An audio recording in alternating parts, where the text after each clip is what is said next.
네, 반갑습니다. 홀리컴뱃2 진행을 맡고 있는 엠마호입니다. 지금은 귀한 책을 소개해드리기 위해서 나왔습니다. 바로 김요한 목사님이 쓰신 변증이 신학이다 라는 책입니다. 김요한 목사 이름이 익숙하시죠? 네, 맞습니다. 홀리컴뱃 시즌 1 우승자인 아델포스입니다. 아델포스가 이렇게 책을 내게 되었습니다. 이 책은 기독교 역사에서 기독교 교리를 향해 왔던 위협들과 그 위협에 변증해 나갔던 그 변증의 역사를 총망라하고 있는 책입니다. 책이 상당히 두껍습니다. 그런데 꼭 책을 통독하지 않더라도 내가 관심 있는 주제만 골라서 읽는다면 굉장히 유용한 책이 될 것 같고, 또 그렇게 읽었을 때는 그렇게 부담되는 분량이 아니기도 합니다. 네, 특히나 이 책이 특이한 점은요, 우리가 보통 신학자로 분류하지 않고 있는 팀 켈러 목사님이나 C.S. 루이스 같은 경우도 변증에 기여를 했다면 그분의 변증을 소개하고 있고요. 그 다음 신학자 중에서도 우리가 흔히 변증가로 분류되지 않는 사람들도 소개하고 있습니다. 예를 들어서 폴 틸리히나 급진 전통주의 존 밀뱅크, 해석학의 대가인 케빈 벤 후저처럼 일반적인 신학자들 중에서도 변증적 면모를 보였다면 그분들의 변증적 능력을 여과 없이 소개해주고 있습니다. 기독교의 교리는 수많은 방어를 통해 성장할 수 있었습니다. 기독교 교리를 향한 외부의 공격에 대해서 변증하는 과정을 통해서 신학이 성장할 수 있었죠. 그 신학이 발전되고 성장한 역사, 이 책을 통해서 함께 주목해 보시기 바랍니다.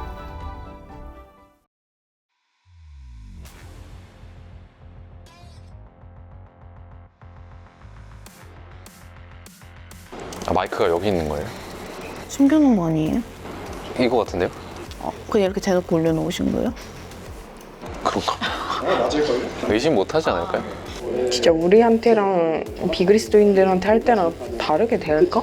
대화를 하는 거잖아요. 설교를 듣는 게 아니라 대화를 하는 거니까 비그리스도인들이 궁금해하는 것에 대해 얼마나 잘 해소할 수 있게 답변을 계속 지켜보니까 되게 좀 차분하게 잘하시는 것 같아. 이런 말씀하시는 거를.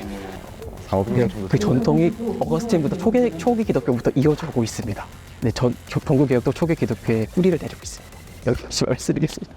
그래서 근데 여긴 질의응답만 하다 거의 끝났는데? 복음을 전한 게 아니라?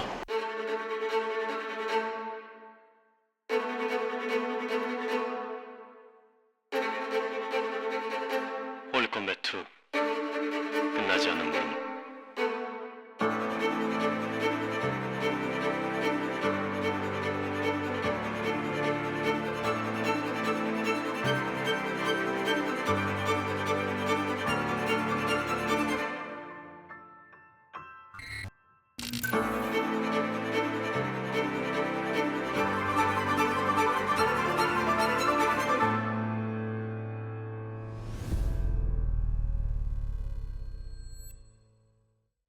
제 개인적인 약간 취향으로서는 작은 거인님이 그래요?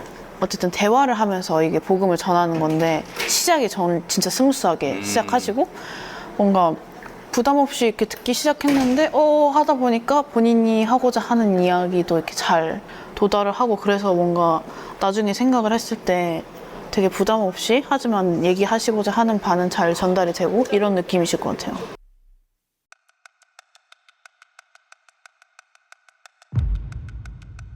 제일 기대되는 사람이 누구냐라고 물으시면 갈님이라고 대답을 할 것 같은데요. 저도 가장 기대되는 참가자로 갈님을 생각을 하고 있습니다. 갈림을 딱 보면 저희 동네 주변에 사는 어떤 형의 이미지가 좀 있는 것 같아서 그런 이미지를 가지고 저한테 이제 이야기를 펼치시면 저도 모르게 좀 수긍하는 그런 부분이 있지 않을까라고 생각을 합니다. 안녕하세요. 안녕하세요. 드디어 만나 뵙게 됐네요. 아니, 제가 일단 시작 전에 좀 말씀드리고 싶은 게, 뭔가 제가 승부에 계속 생각하다 보니까 어느 순간 잊고 대화를 해서 단어가 어려웠겠다, 약간 이런 생각이 자면서 들었어요, 어제. 근데 이렇게 대화할 수 있는 시간이 주어서 저는 너무 좋은 것 같아요. 일단은 처음 제가 질문해보고 싶은 거는, 기독교에 대해서 어떤 인상이 있는지 좀 궁금하거든요. 학교 막 이런 데서 전도하는 그런 경험을 몇 번 당해봤거든요. 노방에서 이렇게. 예. 그래서 처음에는 그냥 그런가 보다 했는데 계속 그러니까 약간 좀 짜증나죠? 그런 경험이 좀 있었습니다. 그럴 수 있어. 저는 두 가지가 다 있는데 말씀하셨던 이런 신천 일대 거리는 원래 워낙에 많거든요. 신천지도 있으시는 것 같고 사람도 있으시는 것 같고 정사도 있으시는 것 같고 그렇게 접했던 기독교는 당연히 기독교뿐만 아니라 종교 자체가 그렇게 좋게 다가오진 않았어요. 그쵸. 근데 학교가 기독교 학교다 보니까 무조건 채플 수업을 해야 필수 교양으로 기독교에 관한 수업을 꼭 해야 되고 그렇기 때문에 그런 부분에 대해서는 또 기독교를 굉장히 정면으로 그리고 포지티브한 면으로 좀 잘 배울 수 있는 기회는 분명히 있었던 것 같아요. 교회를 어렸을 때 좀 다녔는데요. 집의 분위기 때문에.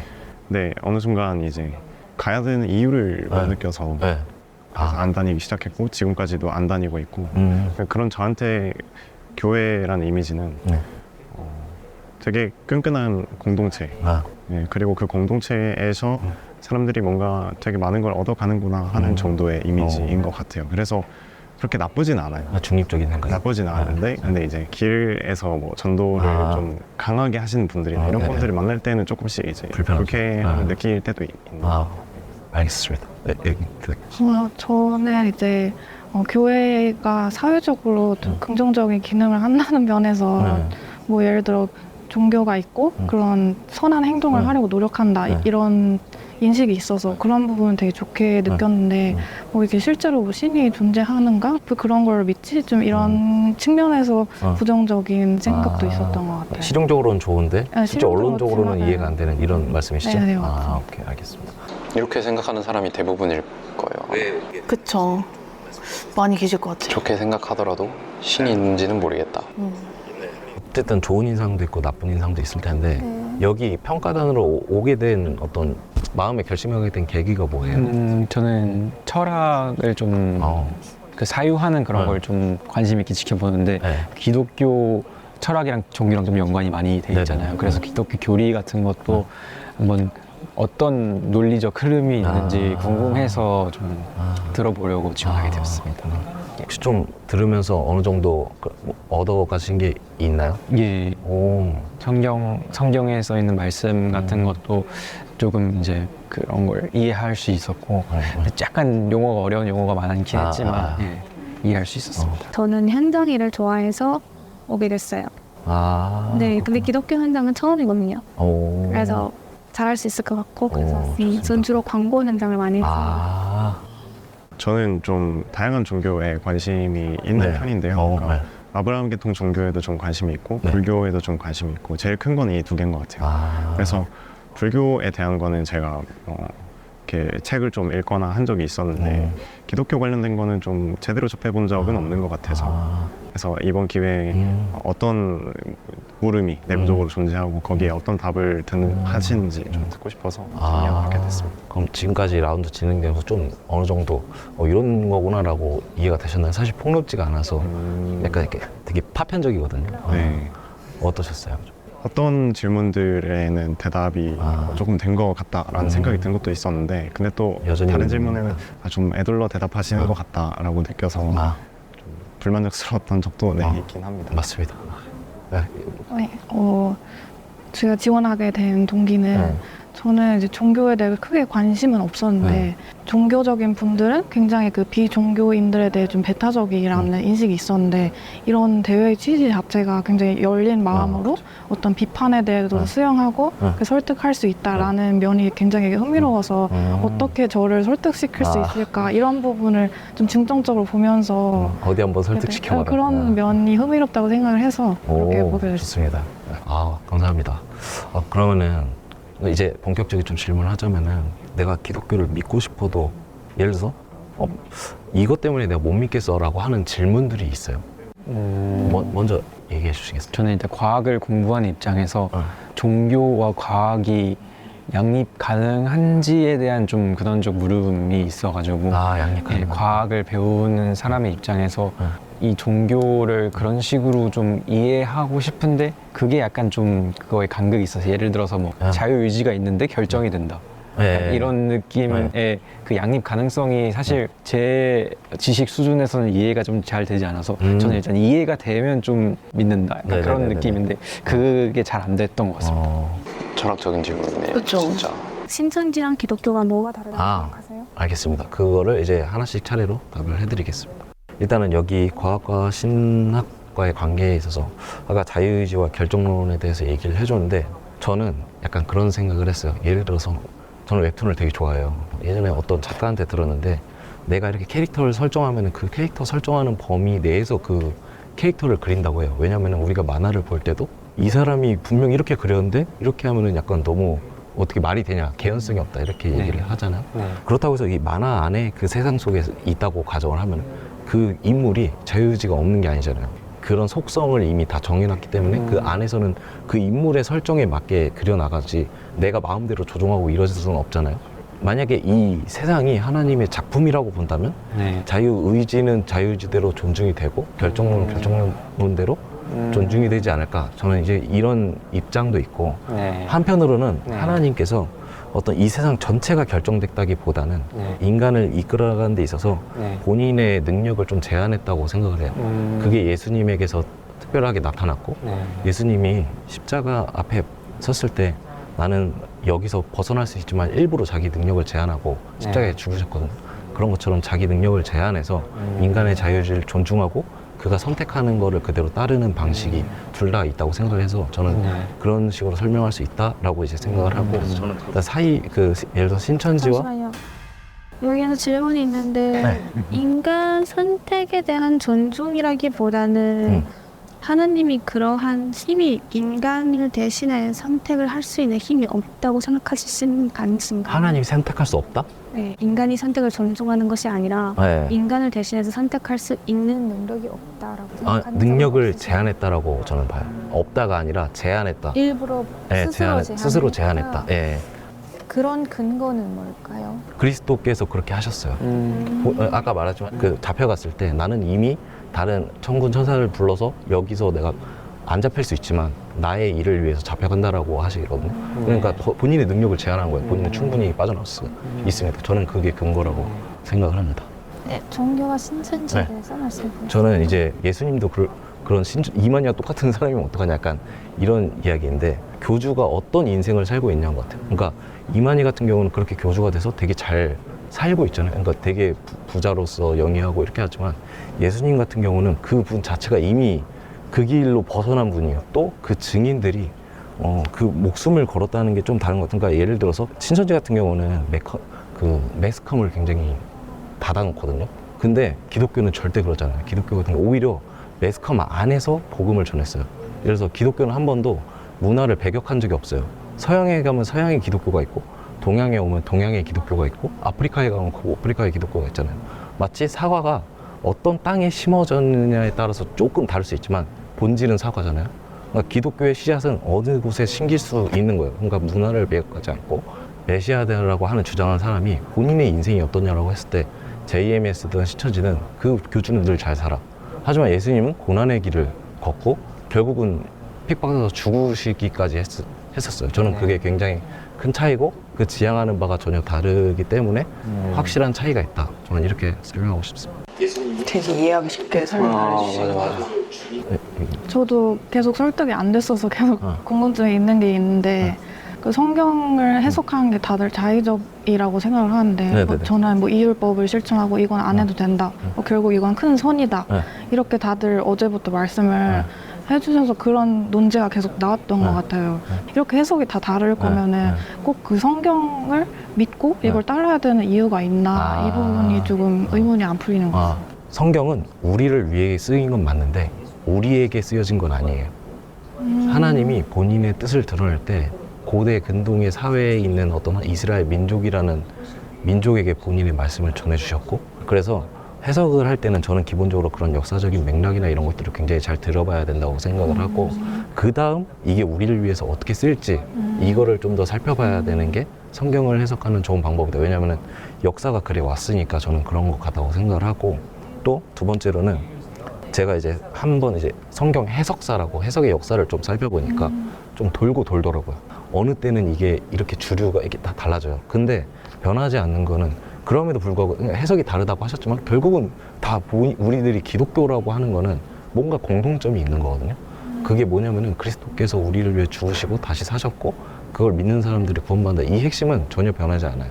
그러니까 예를 들어서 그 사과 씨앗이 있는데 아프리카에 심고 서양 그 유럽에 심고 뭐 동양에 심는다고 해서 좀 다르게 나겠죠? 근데 그게 사과가 아니라고 하진 않잖아요. 각자가 다른 사과지만 분명히 본질적으로 사과기 때문에 저희는 그거를 사과라고 하거든요. 저는 좀 그런 역할이라고 생각하는 것 같아요. 분명히 어떤 일부 부분에서 조금씩 다를 수는 있지만 다양성은 존중하되 본질은 깨뜨리지 않는, 저는 그래서 사실 되게 공격적으로 논의를 했지만 사석에서 있을 때는 그게 같은 신앙이라고 생각해요. 한 끗 차이일 뿐이지. 여기는 조금 더 공격적으로 토론을 하고 그렇긴 하지만 내려가서는 또 되게 자유롭게 토론을 하고 있어요. 해석의 다양성을 존중해 주거든요. 왜냐하면 본질은 우리가 예수님을 믿는다는 것에선 전혀 변하지 않기 때문에 해석은 좀 더 자유도를 두는 게 좋다. 저는 약간 그래서 존중하는 게 더 중요한 것 같아요. 상호 존중하는 게. 그러면 뭐 이슬람이나 아니면 불교와 같은 좀 지역과 상관없는 널리 퍼져 있는 종교에 대해서는 어떻게 생각하십니까? 다른 종교도 사실 많잖아요. 왜 그 다른 종교가 아니라 꼭 기독교를 믿어야 하는지에 대해서 제대로 저에게 대답을 해주신 분이 없으셨거든요. 그래서 그런 부분을 설명해 줄 수 있으면 좋을 것 같아요. 감사합니다.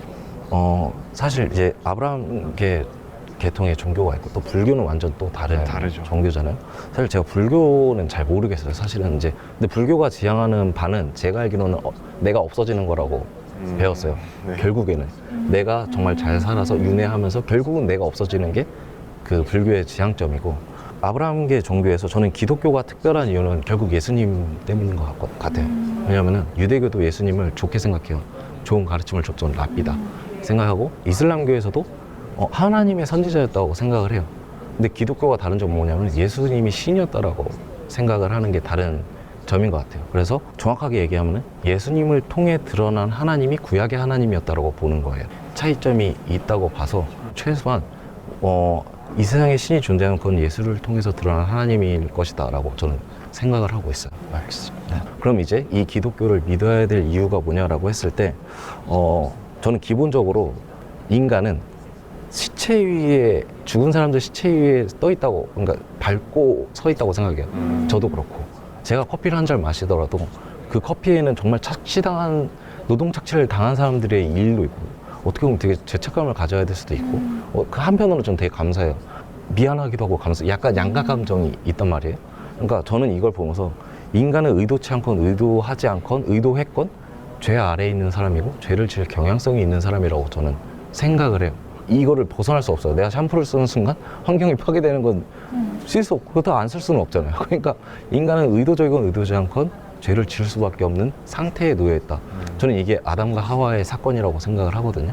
아담이라는 거는 사실 역사적 사건이기도 일 수도 있고 아닐 수도 있지만 저는 기본적으로 아담이라는 뜻이 인간이라는 뜻이에요. 이름, 그 아담이라는 게 인간이에요. 그래서 한글말로 하면은 하나님이 인간을 지으셨는데 인간의 이름을 인간으로 하셨다. 이거예요. 그러니까 아담의 사건이기도 하지만 그게 나의 사건이기도 한 거예요. 모든 인간은 하나님을 떠났기 때문에 불완전한 삶을 살 수밖에 없다라는 게 기독교의 전제예요. 사실 비신자분들한테 우리가 죄인인 거 설명하기 진짜 그 세계관을 이해시키는 것 자체가 되게 어렵잖아요. 아, 그렇죠. 그거 감안하고 보면 그래도 조금 납득이 가게 설명하시는 것 같아요. 예를 들어서 우리는 영원한 사랑을 겪을 수가 없어요. 아무리 연인을 대상으로 해도 결국은 조건적인 사랑이고 무조건적인 사랑 아니고, 부모님의 사랑도 분명 무조건적인 사랑이 있지만 그거는 부분적일 뿐이고, 근데 결국은 그것을 우리가 얻을 수 있는 거는 그 예수님의 어떤 자기 희생을 통해서 우리가 무조건적인 사랑을 얻을 수 있고, 인간에게 제일 필요한 게 저는 무조건적인 사랑이라고 생각을 하거든요. 그래서 그게 이제 그리스도의 자기 희생을 통해서 우리가 받을 수 있고, 또 두 번째는 인간이 살아가는데 되게 중요한 것 중 하나가 삶의 의미라고 생각을 해요. 왜냐하면 내가 의미가 없으면은 사실 뭐 왜 살아가? 근데 제가 그렇게 살았어요. 전 무신론이었을 때 사실 삶의 의미도 없었고, 저는 그냥 게임만 하면서 살았으니까 이렇게 살다가 고등학교 때 하나님을 믿고 제 삶이 완전히 변했어요. 그래서 이제 삶의 의미가 필요했는데 하나님께서는 우리를 사랑하신 다음에 그 삶의 의미를 부여해 주시는 분이에요. 저는 그래서 기독교가 그런 부분에서 다른 종교들보다 더 믿을만하다, 그러니까 믿어야 된다라고 저는 생각을 하고. 저 아까 그 신이 전능함을 제안했다고 했는데, 근데 신이 어쨌든 다 알고 있지 않습니까? 그 인간이 어떤 행동을 할지, 그 인간의 운명이 뭘지 다 알고 있는데 왜 그러면 인간이 죄를 짓도록 내버려 두었는지 그걸 알고 있음에도 불구하고. 그러니까 사랑이라는 거는 저는 자유의지와 굉장히 큰 연관성이 있어요. 예를 들어서 애초부터 나를 사랑하도록 만들었다면 그게 정말 사랑일까라는 질문이 나오게 되기 때문에 네. 어떤 사랑이라는 건 자유의지와 충분히 연관돼 있고, 예를 들어서 저는 이제 결혼을 하면은 애를 낳고 싶어요. 네. 근데 애를 낳을 때 애가 내 말을 무조건 잘 들을 거라고 생각하고 낳는 게 아니에요. 얘가 당연히 내 말 안 듣고 나는 정말 얘를 위해서 살아야 되는 그럼에도 불구하고 저는 그래도 한 번쯤 내 애를 보고 싶다라는 생각을 하잖아요. 네. 저는 그것과 좀 비슷하지 않을까. 하나님도 그러함에도 불구하고 그 사랑하기 때문에 낳았고 그걸로만 끝난 게 아니라 본인이 책임을 지시는 것 같아요. 본인이 본인의 아들을 죽여서 네. 영원한 슬픔을 겪음을 통해서 네. 인간에게는 영원한 행복을 주려는 하나님의 저는 사랑이 좀 느껴지는 것 같아요. 그래서 그런 어떤 재질일 줄 알고 외전이라고 한다면 그러함에도 불구하고 사랑하기 때문에 네. 그 보고 싶기 때문에 저는 그렇게 생각하는 것 같습니다. 네. 갈림 전체적으로 약간 하시는 질문에 당황하지 않고 맞아요. 어느 정도 다 정리가 된 상태에서 얘기를 하시는 것 같아요. 저는 사랑에서 되게 크게 저한테 와닿는 거는 자기 희생적인 사랑이라고 생각하거든요. 근데 자기 희생적인 사랑은 어떤 종교보다도 기독교가 제일 많이 드러나는데 사실 아들을 잃은 슬픔이라는 거는 말로 표현할 수가 없잖아요. 근데 하나님은 영원한 분이시라고 한다면 하나님은 우리를 위해서 영원한 슬픔을 겪을 각오까지 하신 분이라고 저는 생각을 해요. 그만큼 본인을 낮추시고 자기 능력을 제한하신 분, 그게 바로 우리를 위해. 그래서 그게 예수님을 통해서 온전하게 드러났고 예수님 또한 아버지를 잃는 영원한 슬픔을 겪으셔야 했어요. 왜냐하면 십자가 앞에서 하나님이 왜 나를 버리셨습니까? 이렇게까지 표현하고 하나님 거기에서 침묵을 하거든요. 그러니까 그 순간에는 단절이 된 상태인 거죠. 하나님은 아들을 잃는 영원한 슬픔을 겪으셔야 했고 예수님은 아버지를 잃는 영원한 슬픔을 겪으심으로써 우리에게는 영원한 행복을 주시려고 하는 하나님의 사랑이 예수님의 사건에서 저는 되게 완벽하게 드러났고 그래서 우리도 상처를 받아도 나중에 낫지만 흉터가 있잖아요. 저는 하나님이 예수님을 부활시켰어도 결국은 하나님이 그때 잃었던 그 흔적은 여전히 남아있을 거고 평생 간다고 생각을 하거든요. 그만큼 우리를 사랑한다라고 하기 때문에 저는 이 전체적인 맥락에서 기독교를 믿어야 하는 이유가 이거다라고 좀 생각하는 것 같습니다. 기독교를 관통하는 주제들 몇 개 말씀해 주신 것 같아요. 갈님이 하나님이 우리를 사랑하셔서 죽으시고 부활하셨다. 우리가 배우는 전도할 때 배우는 복음의 딱 정확한 라인이잖아. 그러면 그 인간을 처음부터 구원받은 상태로 만들지 않았을까요? 그러니까 왜 죄를 짓고 이러한 경험을 통해서 사실 어떻게 보면 경험이라는 게 좀 불완전한 것일 수 있잖아요. 왜 그런 걸 통해서 구원을 받게 되는 그 과정을 만들었는지 여쭤보고 싶습니다. 사실 그거는 잘 모르겠지만 모르는 거예요. 왜냐하면 그거는 하나님의 주권이기 때문에 모르지만 베토벤 그 환희의 성가를 보면은 그거 딱 10분만 나오고 나머지 1시간은 굉장히 어둡거든요. 근데 우리 이거 전체를 보고 되게 아름답다고 하는데 이 어두운 면을 보고 이것만 딱 떼놓고 왜 나빠라고 하지 않고 이 어두운 면을 들어도 저는 이것 때문에 아름답다고 보잖아요. 기독교는 정말 이러니까 이게 아름다울 거라고 보는 관점이 좀 있어요. 시간이 부족해서 제가 좀 빨리 얘기했어요. 이거는 좀 더. 알겠습니다. 네. 수고하셨습니다. 잘하셨습니다. 감사합니다. 고맙습니다. 감사합니다. 복음을 전한다는 것은 한 사람의 삶의 전반을 거쳐서 통해 전해지는 거지 내가 그 순간에 말한다고 해서 그 사람이 믿어진다고 생각하지 않았고 그들이 질문하는 시간을 먼저 주자 그 다음에 내가 대답하자 약간 이 생각을 좀 했어가지고 담백하게 끝냈던 것 같아요. 부담이 많네요. 면접 보는 느낌이에요. 굉장히 날카로운 질문을 해주실 것 같은, 날카로운 비평을 또 해주실 것 같은 분들이라서 기대가 많습니다. 저도 기대 많습니다. 저는 뭐 이 시간이 복음을 말하라라는 시간이지만은 저는 사실 개인적으로는 여러분들의 이야기를 좀 많이 들어보고 싶어요. 왜냐면 저는 이제 교회 안에 있고 또 기독교 목사고 또 안에서 어머니들과 초등학생 아이들과 이렇게 있다 보니까 비그리스도인들하고 얘기하는 시간이 이렇게 많지가 않거든요. 그래서 혹시라도 저에 대해서 궁금하신 점이나 아니면은 그 성경에 대해서 궁금하신 점 아니면은 우리 기독교에 대해서 궁금하신 점 있으시면 언제든지 저한테 이제 말씀해 주시면 좋을 것 같고요. 제가 여러분들 어떻게 불러드리면 될까요? 뭐 닉네임이라든지 성함을 제가 써도 될까요? 저희가 그 이름을 딱히 말씀드리진 않았어요. 그러면은 과일 이름으로 수박님이라고 제가 부르고 딸기님이라고 불러볼게요. 그러면은 제가 아까 저기서는 수박님하고 딸기님이라고 이제 해드렸거든요. 그러면 여기서 이제 이미지로 그냥 정해주세요. 네, 그러면 여기는 복숭아님이라고 하고 사과님이라고 하겠습니다. 네네. 저는 그 아까 분께 여쭤봤던 거에 대해서 다시 궁금한 걸 여쭤보고 싶은데 네. 어떤 성경에 나오는 말씀들이 네. 시대에 따라도 약간 다르게 해석될 수도 있고 사람에 따라 다르게 해석이 네. 될 수가 있잖아요. 네. 그리고 말씀하신 것들을 들어보면 뭐 큰 선 안에서 뭐 작은 율법들은 뭐 다르게 받아들일 수 있다 이런 말씀을 해주시는 분들이 되게 많았는데 네. 그럼 성경에 어떤 의미가 있나 이런 생각이 들거든요. 왜냐하면 개인마다 다 합리화를 할 수 있다고 생각을 해서 이것도 결국 큰 선을 위해서라면 나는 술을 마실 수 있다 이렇게 생각을 한다거나 그러면 개인마다 자기 상황에 맞게 해석을 한다면은 성경을 공부하는 게 결국 너무 자의적인 해석이 되는데 이게 어떤 의미가 있는지 궁금합니다.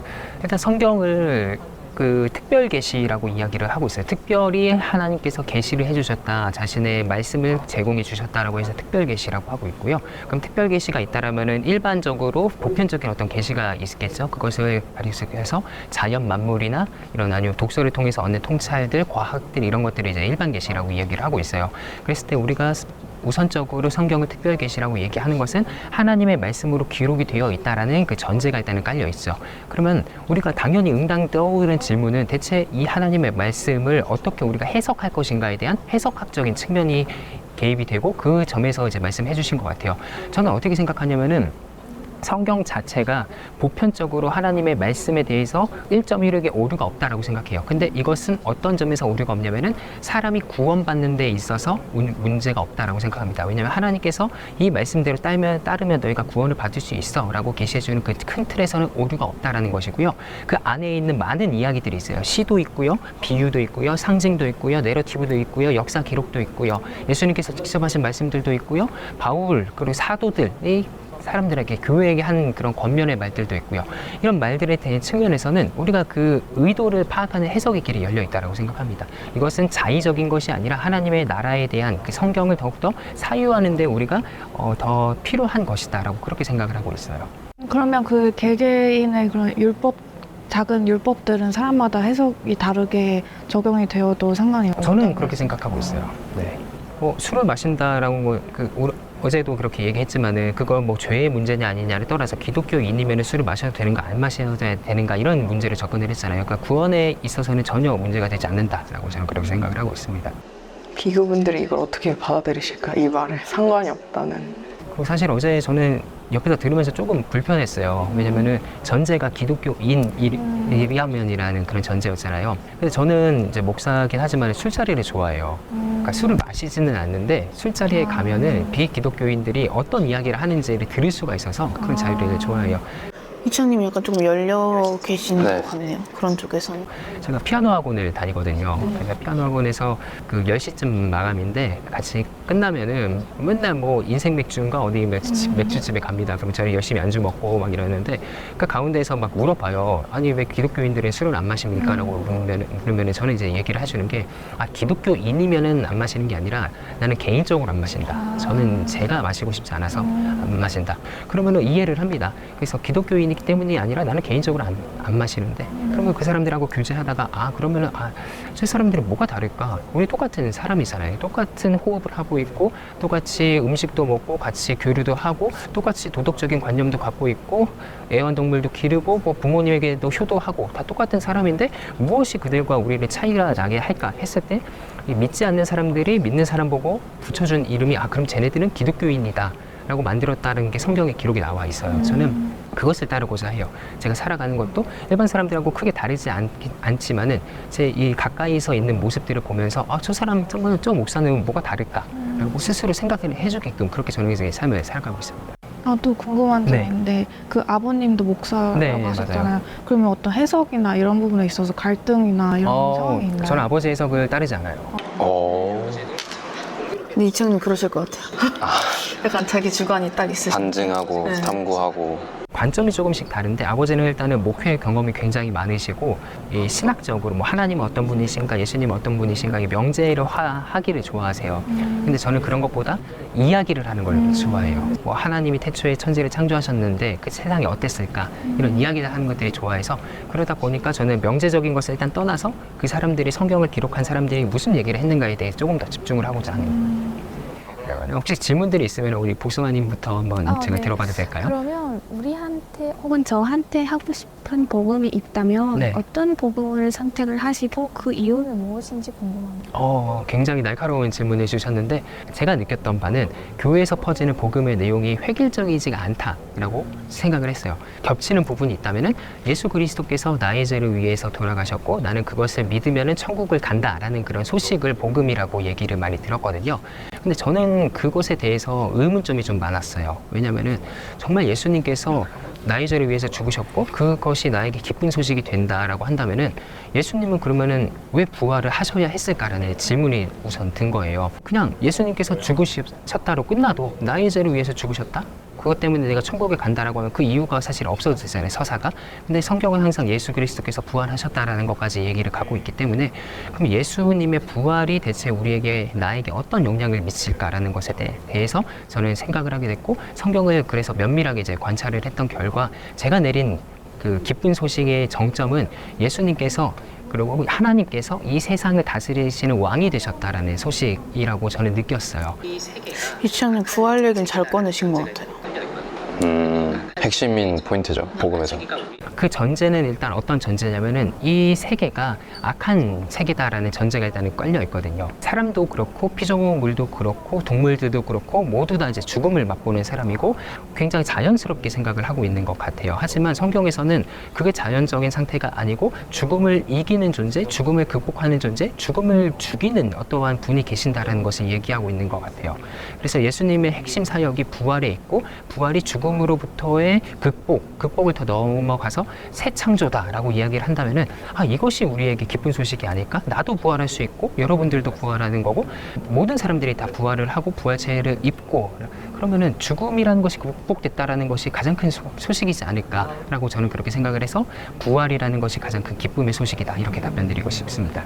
이치현님은 사람은 다 죽는데 그거를 기독교에서는 극복했다 이런 얘기를 하시는 것 같은데 별로 극복하고 싶지 않은 사람도 있지 않을까요? 그런 식으로. 딸기님께서 이때까지 해주셨던 이야기가 기독교를 믿고 나서 믿는다고 했을 때 생기는 문제점들에 대한 질문 그리고 그에 대한 대답이었던 걸로 생각을 하는데 다 복음을 전해주신 입장에서 저는 그럼 기독교를 왜 믿어야 하는 거에 대한 질문을 좀 드리고 싶어요. 제가 바라봤을 때 기독교가 비종교인인 제게 느껴지는 메리트라고 하면은 요즘 현대사회에 흔치 않은 좀 사랑이라고 할 수도 있을 것 같아요. 뭐 되게 끈끈한 공동체에서 살아가는 경험을 제공해준다 정도인 것 같아요. 그래서 제가 봤을 때에는 그게 가장 크게 보이고 오히려 성경에서 말하는 구원이나 아니면 천국 이런 이야기는 사실 저한테는 그렇게 크게 와닿지는 않거든요. 왜냐면 저는 내세를 믿지 않는 입장에서는 제가 기독교를 믿어야 된다고 하면은 그런 공동체를 들어갈 수 있다는 이유밖에 없는데 사실 근데 이런 공동체는 많죠. 이 종교 밖에서도 구하려면 구할 수가 있죠. 저도 학원이 하나님 나라인 것 같아요. 그렇죠. 음악하고 이런 같은 사람들 모여 있으면 얼마나 좋아요. 그러면은 그런 저한테 있어서 제가 왜 기독교를 믿어야 되는지 그런 이유를 좀 설명을 해주실 수 있을까요? 아마도 제가 목회자로서 가장 고민했던 부분이고 제가 목사의 길을 걸어야겠다라고 제가 다짐을 할 수 있었던 것도 바로 이런 지점인 것 같은데요. 저도 무신론자로 개인적인 기독교 안에 있는 무신론자로 활동한 시간들이 좀 있어요. 그러니까 아버지의 영향 아래서 차마 교회를 떠날 수는 없고 교회 안에서 그저 설교 듣고 그냥 교제하면서도 나는 신은 없는 것 같아라고 살아갔던 사람이었죠. 근데 제가 이 변화가 관점이 바뀐 것은 무엇이었냐면요, 제가 성경을 보다가 성경에서 하는 이야기에 대한 그 오해가 풀렸을 때라고 저는 이렇게 생각을 합니다. 하나님을 믿는 사람, 예수님을 믿는 사람은 죽어서 내세에 대한 소망을 갖고 있다라고 생각했어요. 그래서 믿으면은 천국 가고 믿지 않으면은 지옥 간다라는 그 개인의 측면에서 이것을 이야기하는 걸로 그렇게 바라봤었고, 그래서 교회를 떠날 수 없었던 것도 그 약간의 보험을 준 거죠. 아버지가 그래도 목사님이고 나는 그래도 여기 한 발씩은 걸치고 있다. 이러면 나는 그러면 천국 가지 않을까 이런 생각들을 하고 있었었는데, 이치영님은 약간 지식적인 거랑 자기 경험, 생각 이런 걸 잘 섞어서 말씀하시는 것 같아요. 제가 직접 성경을 열어보고 성경의 배경을 이야기해보고 창세기부터 계시록까지 이어지는 그 66권을 스스로 이렇게 공부를 해본 결과 개인적인 거예요. 개인적으로 내린 결론은 뭐냐면요, 성경은 그렇게까지 내세에 대한 이야기를 하지 않아요. 사람이 죽어서 천국 간다, 지옥 간다라는 얘기도 그렇게 내러티브적에서 많지는 않아요.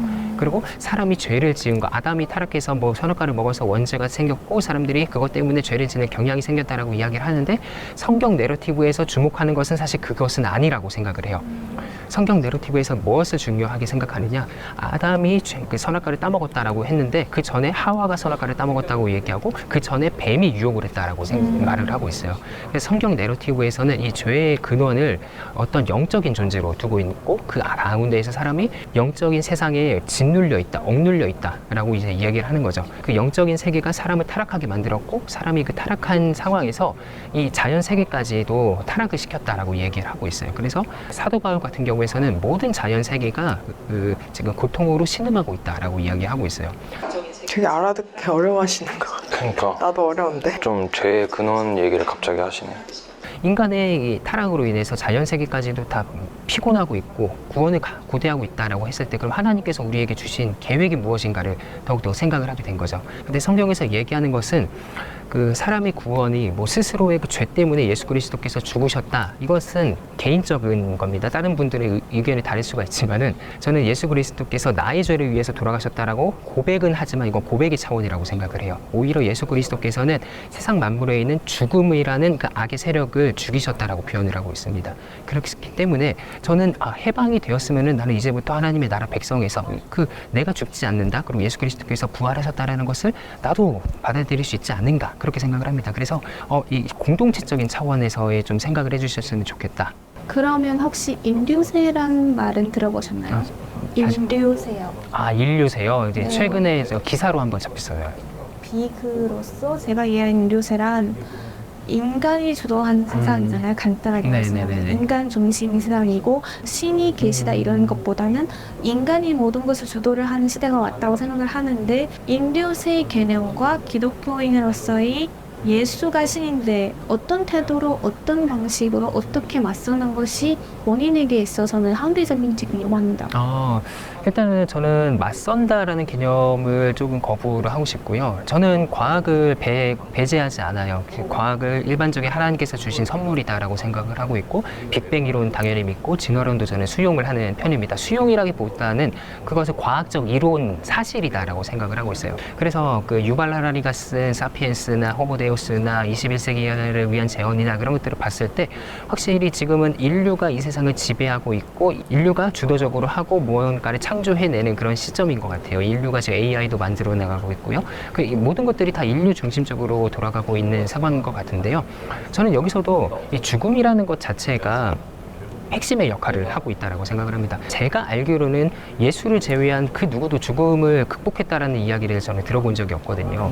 예를 들어서 옛날에 뭐 진시황이 불로초를 찾기 위해서 떠났다라는 그런 설화들도 있고 지금도 어떤 위대한 갑부들 같은 경우에서는 냉동인간을 하면서 그 미래의 어떤 과학기술의 발전으로 인해서 나의 병을 치유해 줄 수 있겠지. 혹은 요즘은 또 뇌에다가 칩을 심어가지고 뭐 영생을 뭐 살겠다라는 이런 관점들을 갖고 있는데요. 저는 그런 것들을 나쁘다고 보지는 않아요. 그런데 결국에 죽음이라는 것의 두려움 때문에 나오는 작용이다라고 생각을 하고 있거든요. 그랬을 땐 저는 다시 성경으로 돌아가면은 성경은 그 원초적인 문제에 대한 해법을 주는 것 같아요. 예수라는 분께서 죽음을 죽이시고 승리하셨다라는 그 메시지가 인류 공통적으로 다 등장을 하게 됐다라는 이 메시지라는 것이죠. 그랬을 때 인류세에서 우리가 살아갈 때에는 인간이 중심적으로 살아간다. 저는 나쁘지 않다라고 봅니다. 그리고 인간이 그렇게 살 수 있다라고 생각해요. 그리고 합리적으로 본인의 이성을 활용해서 그렇게 하지만은 궁극적인 문제에 대해서는 그 해결하지 못한다. 이렇게 좀 보고 싶습니다. 그렇기 때문에 기독교인들이 이러한 관점들을 부활과 또한 영생의 이런 소망들을 영생이라는 것도 사실 뭐 영원히 산다라는 개념들을 갖고 있지만은 그 안에는 하나님의 교제 안에서 하나님을 사랑하면서 또 이웃을 더욱더 포괄적으로 사랑하는 그런 측면들이 좀 더 강하거든요. 그런 것들을 기독교인들이 더욱더 이 오해들을 좀 풀어줘야 된다는 그런 작업들을 하는 것이 좋다. 이렇게 생각을 합니다. 혹시 사관님께도 제가 여쭤봐도 될까요? 하나님께서는 그 자체로 영원하시고 전지전능한 존재인데 그 죽음이랑 부활을 창조하신 거잖아요.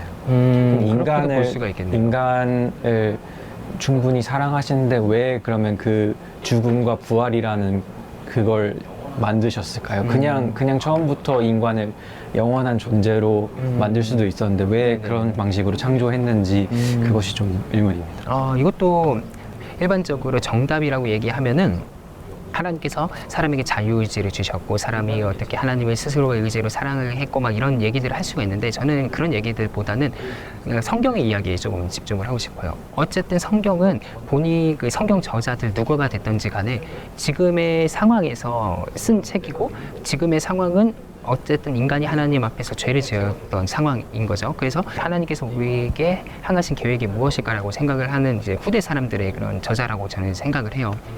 그랬을 때 뭐 하나님께서 무엇이든지 하실 수 있다. 그리고 모든 것을 아신다라는 측면은 사실 인간의 고백이라고 생각을 합니다. 사실 하나님께서는 그렇게 하지 않으실 자유도 있다라고 생각을 해요. 저는 성경 텍스트 자체에서 보면은 하나님께서 세상을 창조하시기 전에 있었던 존재들부터 이야기를 하는 것이 좋다라고 생각을 할 것 같아요. 우리들은 그 존재들을 가리켜서 천사라고 이야기를 하고 있습니다. 그런데 천사가 하나님께 반역을 했다라고 이야기했고 악한 천사들이 존재하기 시작했다라고 이야기를 하고 있어요. 그리고 그 악한 천사들 중에서 어떤 천사가 사람을 유혹했다라고 이야기하고 있어요. 하와라는 존재를 유혹을 했고 하와가 선악과를 먹고 옆에 있는 남편에게도 주고 남편이 그것을 먹었다라고 이야기하고 있습니다. 그래서 창세기에 나오는 그 텍스트 자체에는 사실 인간이 죄를 지었다라고 보기보다는 인간에게 죄를 만들게 한 존재가 무엇이냐에 초점을 좀 맞추고 있다라고 보고 있어요.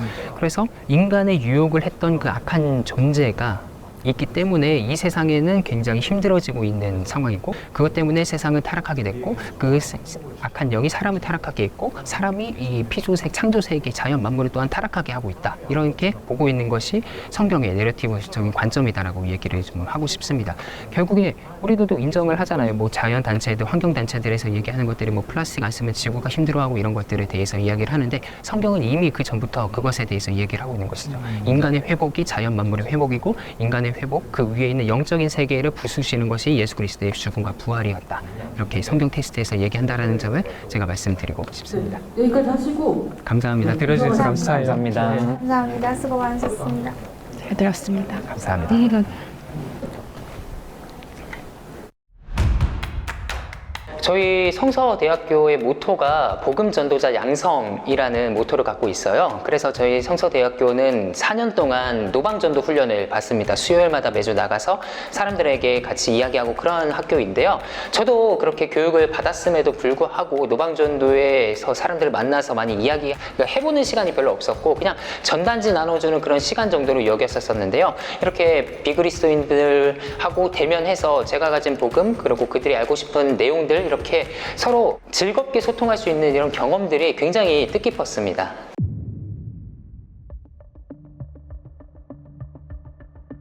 1등을 뽑아주시면 돼요. 나머지 두 분은 서울 매치를 가실 거니까. 네, 1등이요. 알겠습니다. 각자 뽑을까요? 1, 2, 3날? 사실 그게 제일 일단 합리적일 것 같긴 한데 일단 얘기를 좀 해보죠. 좀 해봐야 될 것 같아요. 어떤 질문 하셨어요? 일단 그거부터 좀 여쭤보고 싶은데. 영원한 것처럼 보이는 삶을 살아가는 사람들이 있잖아요. 예를 들어서 뭐 불교에서 내려놓음과 무술을 통해서 계속 지속적으로 영원한 삶을 살아가는 것 같이 보이는데 그러면 저희가 어떤 차이를 둘 수 있을까? 세 분한테 다 그 말을 네. 하신 거죠? 세 분까지는 아니요. 그 작은 거인님한테 네. 약간 다 다른 질문을 해가지고 그 체계가 있고 기독교는 기독교만의 세계가 있고 또 체계는 뭐랄까 서로 배척을 하진 않지만 다르게 돌아간다가 제 결론이었던 것 같아요. 그 질문에 대해서 정확하게 핵심을 답변하시진 않은 것 같고 근데 저는 이게 주제가 복음에 대해서 얘기를 하는 게 아닌가요? 복음에 대해서가 아니라 그냥 복음을 복음을 전달하라니까 저는 일단 복음을 전달하는 게 중요하다고 생각했어요. 저는 개인적으로 작은 거인님의 그 이야기를 쭉 들어보면 약간 뭔가 하나의 딱 그 핵심 주장이 좀 없는 것 같아서 그게 조금 아쉬워요. 이창님한테는 제가 왜 종교를 믿어야 되냐라는 질문을 한번 드렸었고 그다음에 그 가을님한테는 왜 기독교여야만 하냐 다른 종교도 많은데 네, 이런 질문을 드렸었어요. 그래서 그 두 분이 이제 거기에 대한 답변을 각자 하셨는데 작은 거인님이 기독교를 믿어야 되는 이유에 대해서 하나님은 인간을 있는 그대로 바라보신다 였거든요. 이건 제가 물어봤던 질문도 나왔어요. 공통적으로 세 분한테 다 드렸던 질문이 있었는데 그게 이야기해 주세요 지금. 그 성경을 사람마다 다 다르게 해석해서 결국 나는 결국 큰 의를 위해서 술을 마셔도 된다, 뭘 해도 된다 이렇게 율법도 다 다양하게 지키고 하는데 그럼 비그리스도교인 입장에서 성경을 공부해야 되는 이유가 있나, 복음을 들어야 되는 이유가 있나, 다 자의적인 해석인데. 그런 걸 물어봤는데 근데 그건 좀 다 세 명 다 약간 설득이 다 되진 않았어요. 세 분 다 답변이 마음에 안 들었어요. 저는 그 갈림이 제 질문에 대해서 정확하게 좀 핵심을 잡고 대답하신 것 같아서 저도 갈림이라 생각을 하긴 했어요. 과학과 신학과의 관계를 막 얘기했는데 예수님이 사랑을 비슷한 논지로 얘기하시면서 하는 게 좀 설득이 됐었던 것 같아요. 네. 그 답변이 좀 유일하게 제 질문에 대한 정확한 답변을 해주신 것 같아서 저는 갈림을 선정을 했습니다. 저는 작은 부인님, 이채원님, 갈림 3위예요. 진짜요? 저는 일단 복음에 대해서 알고 싶었는데 네. 그래서 주제 이탈이가 복음을 말하라인데 복음을 말해야 되지 않나요? 일단 5라운드 주제는 복음을 말하라라는 주제에 저는 입각을 할 수밖에 없었다고 생각을 했어요. 그래서 그분이 했던 말이 나한테 기쁨과 행복이 될 수 있을 가능성이 있을지라는 부분에 대해서 큰 취지를 두었던 것 같습니다. 시아님이 좋았던 게 그 아버지랑도 되게 갈등이 있는데 그런 측면에서 약간 저희 입장 얘기를 많이 해주셨던 게 전 좋았던 것 같아요. 저도 정해졌어요. 저는 복음을 전파하는 방식이 평가하는데 좀 큰 기준이 되었던 것 같아요. 갈림 그리고 이창님께서 저희에게 먼저 혹시 질문하고 싶은 게 있냐라고 물어보았던 방식이 저희가 기존에 가지고 있던 기독교를 믿지 않는 이유에 대한 해답을 제시할 실마리를 주신 것 같았습니다. 이렇게 다 합산하면 될 것 같거든요. 합산해 주세요.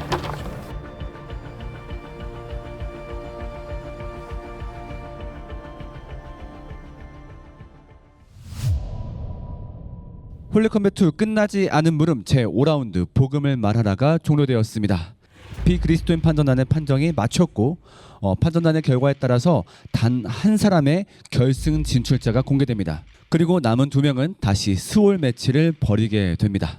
자, 그렇다면 진출할 단 한 명의 참가자, 결승에 진출하는 그 첫 번째 참가자는 과연 누구일까요? 단 한 명의 1등이 있고 2명의 공동 2등이 있네요.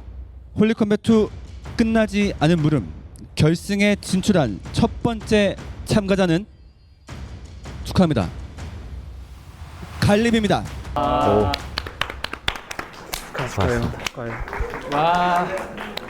그리고 2등과 3등을 차지한 이채양님, 작은 거인님은 스올 매치를 벌이게 됩니다. 자, 앞으로 올라와 주시기 바랍니다. 자, 스올 매치의 주제는 선교 보고입니다.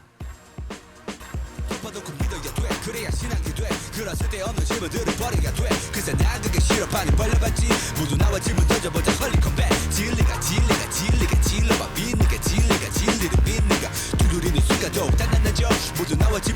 헐리컴뱃